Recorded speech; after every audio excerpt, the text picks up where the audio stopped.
Welcome to Vicious Whispers with Mark Tullius, your source for horror, sci-fi, suspense, and all things violent.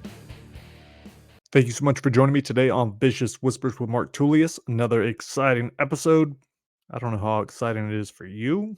For me, I'm pretty excited. I got all kinds of cool stuff going on. Not only will we be reading from Try Not to Die at Ghostland, my daughter will be reading chapter 4, and I will read the death scene from last week. Those are a lot of fun.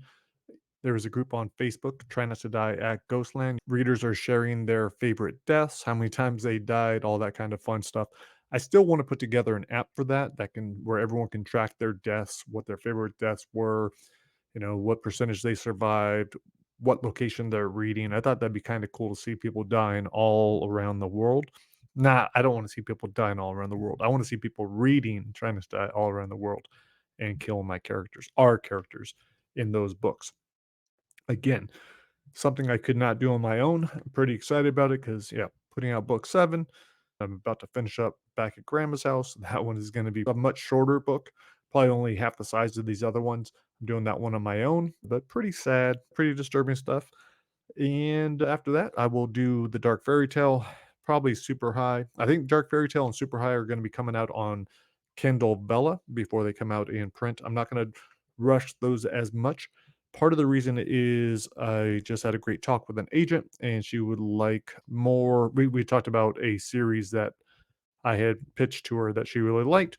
So I'm going to start working on one of those novels. I'm not sure if I'm doing it on my own or with someone else.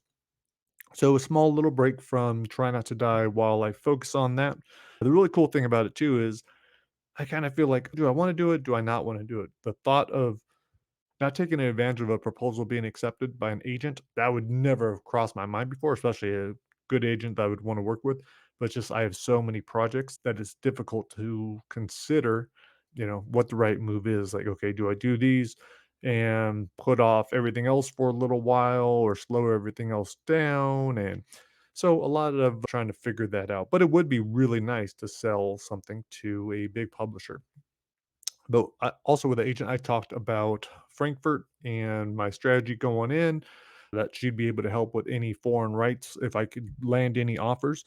So now I am looking at that. One of the things I was doing this week was fixing up my Frankfurt, the Buchmesse directory. So my listing in there. So I had that kind of stuff. Next week, I'll be looking for different publishers that I want to talk with, pitch my ideas to, the Try Not to Die especially. I want to sell those foreign rights. So that is the goal. I think it's a very marketable project, especially if it's done right by a publisher with money. Unlike me, I can only do so much.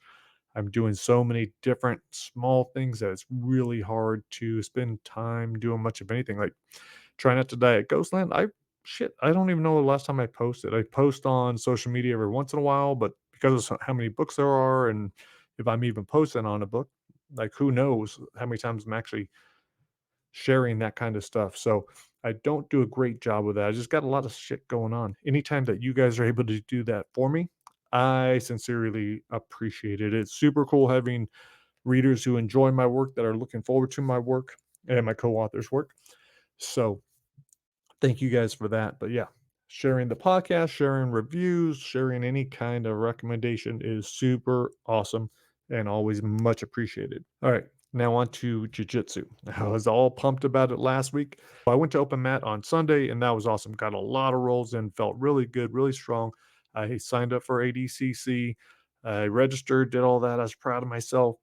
My wife and I each had a private lesson with a brown belt from 10th Planet Las Vegas. We'd just seen him compete the night before at Subversive Jordan.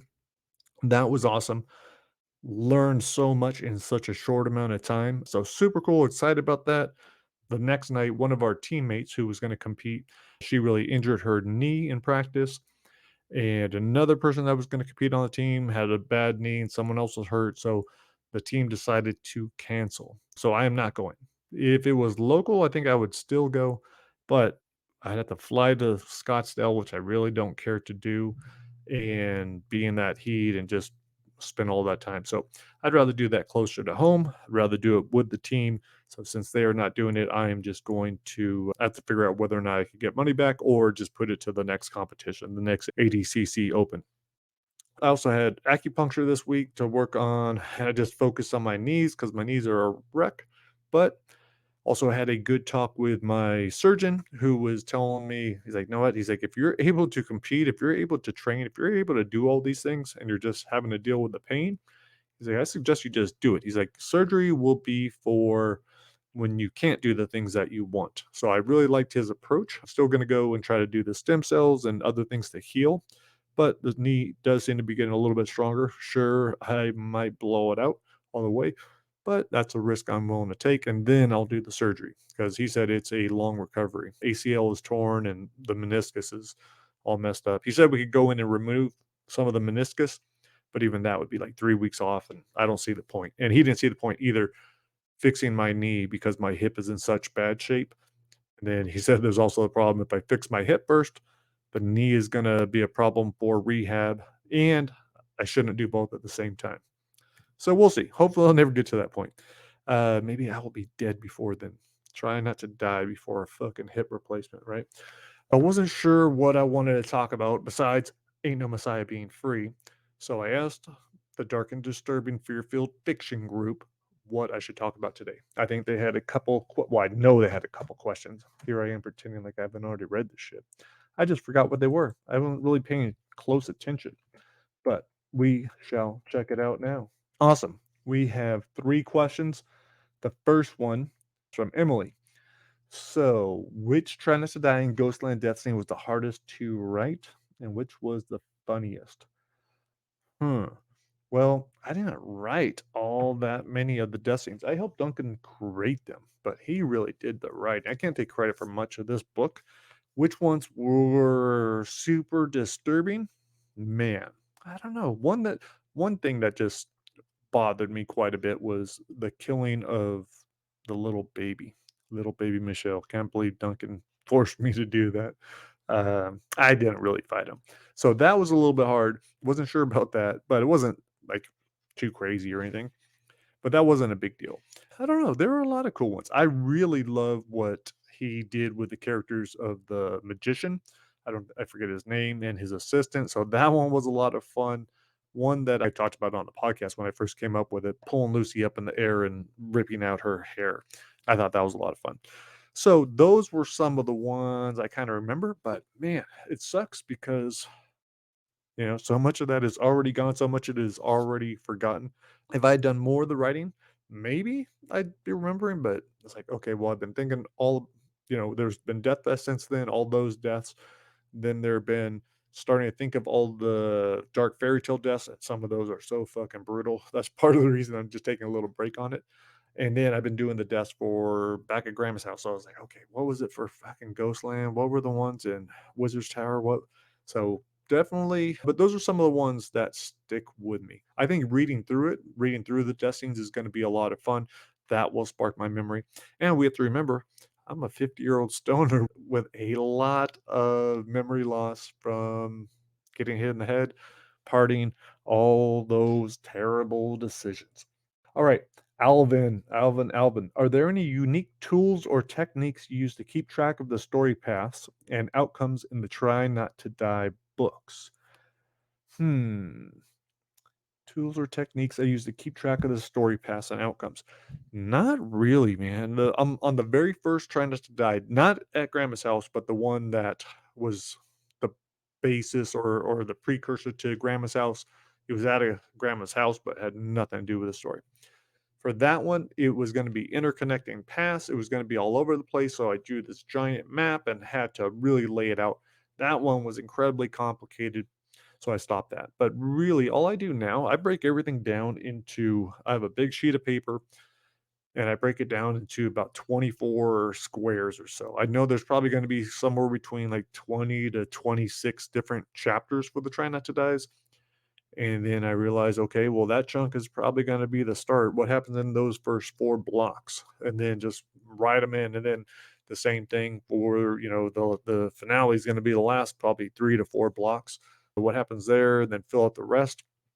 And then just for keeping track of the deaths, I like to keep them separate. I like to keep the main story in one place and, list what the deaths are for the scenes, but then do the deaths somewhere else and do them later. I think before I didn't really have a preference on it whether or not we hit the death scenes as we were writing because I was like, well, you don't want to lose it if you have it.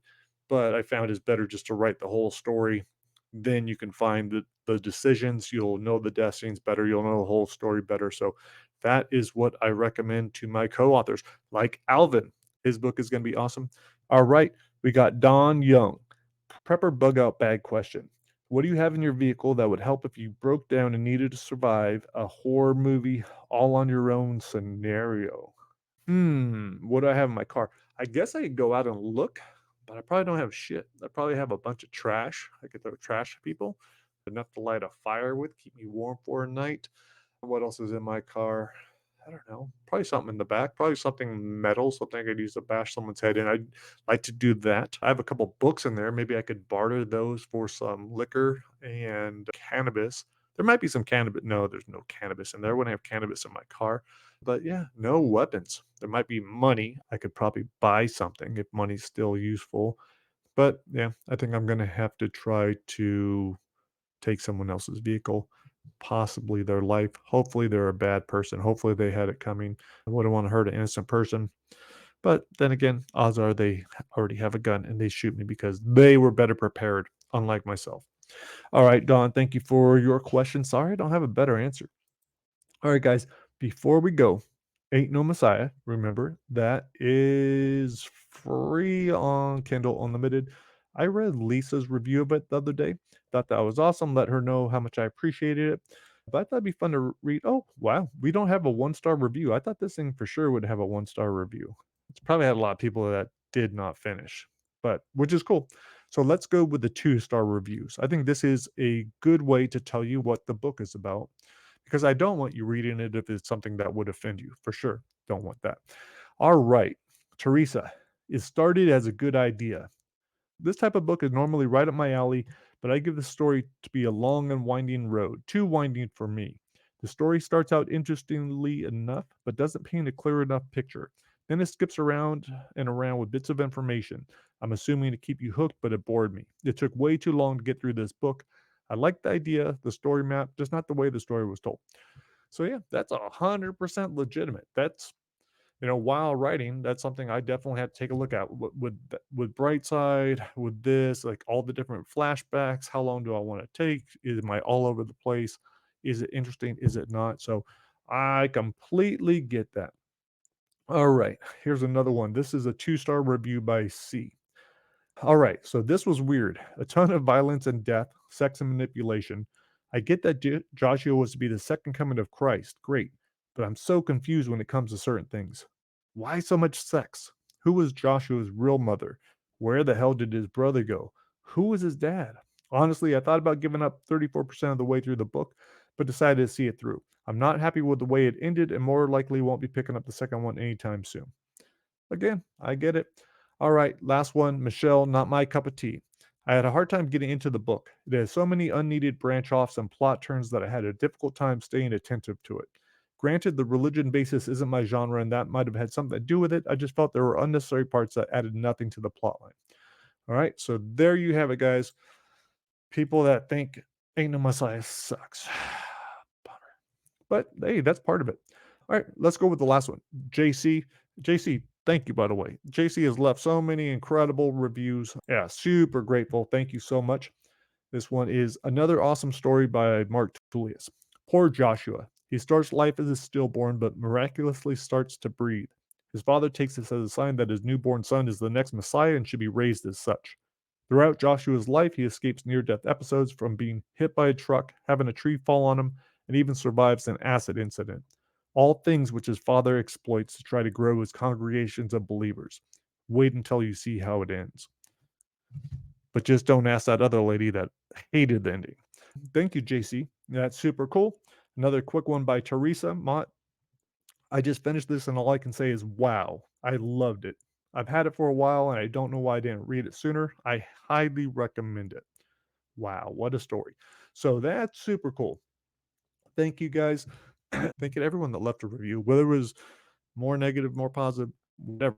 I appreciate your take on it. All right, guys, my daughter will be reading chapter 4 for you shortly. But first, I will read the incorrect scene from last week. So this was the end of chapter 3. Here we go. I wonder briefly if he's trying to get me killed, but if I time it just right, I probably could do it. Then again, running toward a ghost with a machine gun could be suicide. It's not like I can dodge bullets. I have no idea if ghost bullets would even do anything to me, but I don't want to stick around and find out. On the other hand, if I turn around and run, he's got a good 15 feet of range to shoot me in the back or run me down before I can make it to cover. What do I do? Did you turn back and follow the others, or did you try to run around the car? Hopefully, you turn around and try to find the others and didn't run right at a car. But so let's see what happens if you did that. All right, running straight at a man with a machine gun is utter insanity. Fucking told you. I spin around and sprint, zigzagging to dodge the bullets that I feel are coming. Church right beside me. There's no gunfire, but the Model T's tires burn rubber behind me. I put it in overdrive and fly past all the exhibits and dead bodies. The car's catching up and Church disappears. I glance over my shoulder, see the Model T less than 10 feet from me. The driver's eyes are locked on me, no idea Church just winked into the seat beside him. Church grabs the wheel and I leap to the side of the aisle, praying it will miss me. Brakes squeal and it's headed right. The last thing I see before the car sideswipes me is Church staring at the passenger window with a look of disappointment. Awake minutes or seconds later, sounds of screams and tires screeching and objects smashing, fading in and out like on a car radio with bad reception. Everything hurts and I'm afraid to move, afraid to open my eyes. My entire body is in pain. A soft caress on my cheek startles me wide awake. A little pat, pat, pat, but no words. I open my eyes, but my glasses are covered with blood. My right arm's broken, trapped beneath my body, but my left still works. I use my forearm to wipe the lenses, realize I'm not able to move my lower half. The pat, pat, pat on my cheek returns. I turn to it, and the sailor doll's creepy monkey face fills my view. The doll puts its other formless lump of a hand on my other cheek. The expression on its face doesn't change, but somehow I sense it smiling. Church! The soft hands are amazingly strong. Pressing my head hard enough I see stars, raising it up a good foot from the floor. Stop it! Slam! The glasses shatter, shards embedding in my eye. My mind barely registers the pain. Church! The doll shakes his head no and lifts me up again. Slam! My jaw's broken. Two of my front teeth fall out, following the blood spilling from my mouth and clatter on the floor. Slam! Tears blurring my eyes, I look up to see a figure standing over me. At first, I think it's Church, but when the lips turn down in a pout, I realize it's the mustached hologram we saw near the gates. It's Rex Garrett. He makes a tisk sound as if he's disappointed. I try to ask him why he's doing this, but the doll cuts my words short, slamming my head into the concrete until my entire world goes black. Slam, slam, slam! All right, the correct choice was to try to run around the car. Duh. All right. Should have turned to page 20. My daughter will read that to you now. I did like that scene. Just the idea. I was really creeped out by Duncan's little creepy monkey face sailor doll.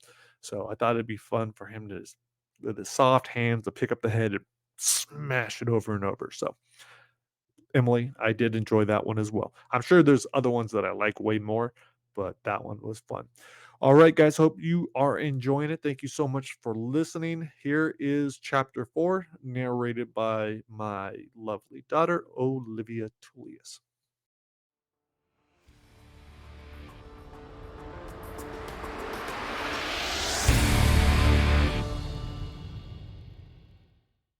Despite every instinct to save my own life, I run straight for the car in front of the doors, just as the driver steps out and spits out his cigar, which lands like a wet turd on the polished cement floor. I hadn't noticed Church disappearing from my side, but suddenly he reappears, sitting behind the wheel of the car. The driver levels his machine gun at me, holding it over his left forearm like a waiter pouring wine at a fancy restaurant. This is it. I'm dead. I survived a near collision yesterday, only to get murdered by Al Capone's stunt double today. I want to close my eyes, but seeing as I'm running like the wind, I'd likely trip and fall. Instead, I keep pressing forward, hoping his gun jams, and wondering what the hell Church plans to do behind the wheel. What he does is honk the horn. It makes that loud, gurgling, "Awooga" sound, causing the driver to turn away from me. Church steps on the gas. The car lurches forward, the engine chugging, and the driver chases after Church as the Model T peels off, leaving the way to the doors wide open. I charge straight for them, hitting them so hard with my shoulder it'll probably leave a bruise, but when the sun, fresh air hits me, I don't care. I'm just glad to be out of there, glad to be free. Only I'm not free. It turns out I'm just in another level of hell. People scream and run in all directions, just like inside the visitor center. A teenage boy staggers past me on fire, and a woman hangs 20 feet in the air, her hair held by what looks like a cackling skeleton pirate, legless like the ones I saw inside. An orange jumpsuited prisoner bashes his way through the stunned crowd. He tilts his head back and screams at the sky. I run and hide beside a garbage can near the doors. It's all I can think to do. Running away will just make me another target. The boy on fire stumbles into a potato tornado stand, and the flames spread up the side of it. He's smoldering on the ground while the human inferno melts the menu signage and burns the thatch roof. The ground shakes with an enormous boom as the propane tank in the chip stand explodes. I shade my eyes against the white fire brighter than the sun. It's maybe 30 feet away from me, but the heat from it's practically roasting me, like a bad sunburn. When I risk opening my eyes again, it's still chaos. People have ducked for cover, and the woman hanging by her hair kicks and screams as the pirate carries her away. Where the hell is Church? More importantly, where are Gabby and Eli and Jordan? Have they escaped? Are they still somewhere inside Legion House? Or are they already dead? My heart hurts. My skin hurts. I can't take these screams anymore. The smell of that kid burning and the grease from the potato stand is making me nauseous and sickeningly hungry. Shadows descend over me, blocking out the sun. I'm paralyzed with fear, certain it's the zombie prisoner I saw in the crowd, until I remember ghosts don't cast shadows. I look up at the two men who stopped right in front of me, both of them peering around frantically. The older one, with wavy silver hair and sandals with sport socks pulled up to his calves, looks down and sees me. "Oh my God, Damien," he says, his brown eyes going wide. "Would you look at this poor girl?" The younger guy, Damien, I guess, notices me, and his blue eyes fill with pity. He holds out a hand. "Come with us," Damien says. He's Hollywood good-looking.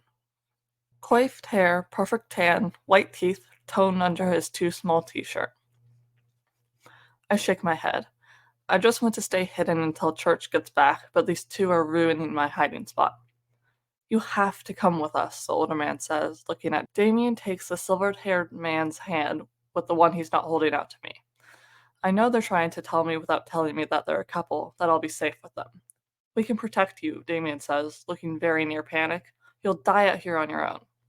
Is he right? Should I go with them? It probably wouldn't hurt to have other people around. But I need to wait for Church. He's helped me this far.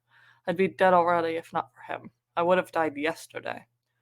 A miserable thought cursed me, that if I'd been hit by the car I wouldn't have to endure this massacre. I'm waiting for someone to tell them. The silver-haired man looks annoyed. "We'll help you find them." Without waiting for my reply, he grabs me by the shoulder and yanks me up. I stumble forward and Damien catches me in his arms. I must look like a scared puppy because he hugs me and pats my back. "It's going to be okay," he says. "No, it's not." I stomp down hard on Damien's right foot. He yelps and lets me go, and I take my chance to run. "We're only trying to help," the silver-haired man shouts. "I don't need your help," I call back, already 10 feet away and further by the second. A blood-curdling scream stops me next to the burning potato stand, the stink of grease and charred human flesh prickling my nostrils, making me gag. Scorchy the clown, the one I saw in the visitor center that kinda looks like Freddy Krueger in polka dots, holds his mallet in full swing like a golfer watching his shot rocket.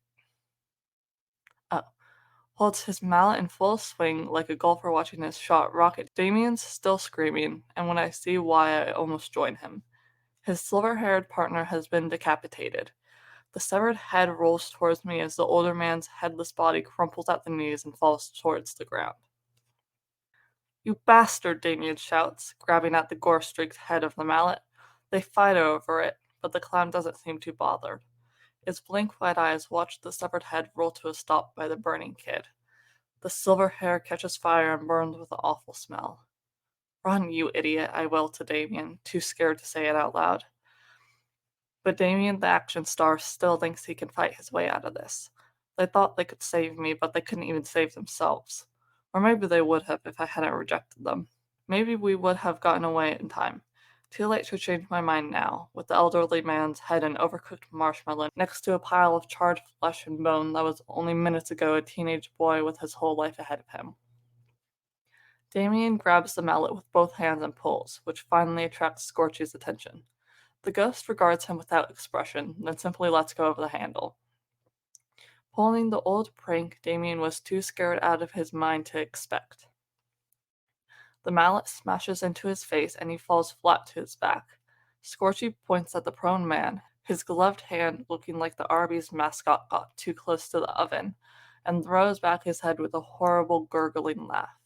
He bends to pick up the discarded mallet, regards it a moment, then rests it over his shoulder and chooses instead to stomp down hard with one oversized red shoe, squashing Damien's movie star face like a grape. A little squeak of terror escapes me. I slam a hand over my mouth, but it's too late. Scorchy's head whips around at an impossible angle, his milky white eyes staring straight at me. With a vain hope that Church will come and find me, I dash back the way we came, around the side of the visitor center towards the gates, where I know there's a security station, and probably one or two of those swole guards who checked our bags and purses on the way in. Speaking of which, I must have lost mine somewhere between the hiding in the closet and running, meaning I lost all of the money I brought with me and my phone. Not that either would have much purpose since my phone lost service the second we stepped through the gate. Ghostland seems to be a literal dead zone. Still, I haven't been anywhere without my phone since I don't remember the last time, and it feels wrong to be without it. A screech from above startles me, and I duck just in time as the skeletal ghost, wearing an eye patch and with a tattered clothes that flap like wings, shoots over my head. I can't tell if it's the same pirate who dragged that woman away, but I hide behind the Ghost Your Selfie booth to wrap my ponytail into a tight bun at the nape of my neck, giving them less chances to grab me. We were just here half an hour ago, ghosting our own selfies. The app said it would email gifs of us turning to ghosts and back, but they also showed them on screen above the booth. We laughed over Gabby's ghost looking like a prim and proper character from a Jane Austen novel. Jordan's looked like a stoner slacker from the 70s, which was actually pretty fitting. Eli's wore a ghostly football helmet, which I guess was because he was wearing his Letterman jacket. And mine didn't change at all, except for a dark ghostly smear over my shoulder that Gabby pointed out almost looked like a creepy face. Jordan thought that maybe the AI messed up where my own face was and put my ghost over my shoulder. He knows a lot about computer stuff, so he was probably right. And in all the chaos, I totally forgot all about that until just now. If the algorithm or whatever saw another face, like Church's for instance, it's possible it might have messed up the image. But Church said he got stopped at the gates and wasn't able to get into the park until the power blipped. So what the heck was that ghostly smear over my shoulder? Whatever it was, it makes me wish I'd taken a closer look at it while I still had my phone. I can't remember if it really did look like a face, or if it only looked like it to the rest of us after Gabby pointed it out. Either way, I did think it was weird enough to snap a pic of it before we left the booths. I get running again, thinking of this. My thoughts are the clearest when I'm running, always have been. I realize the screams have died down, and I haven't seen a ghost since the pirate I ducked from as I left the visitor center. It's eerily quiet. I can already see the security station from here, and the front gates aren't too much further.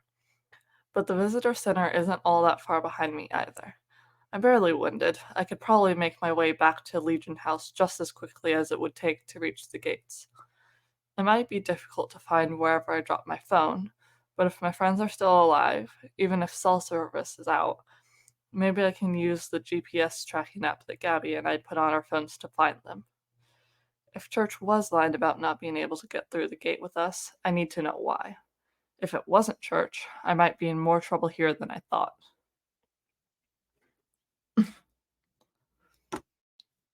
Time for a decision. You can go back and look for the phone, or you can head for the front gates.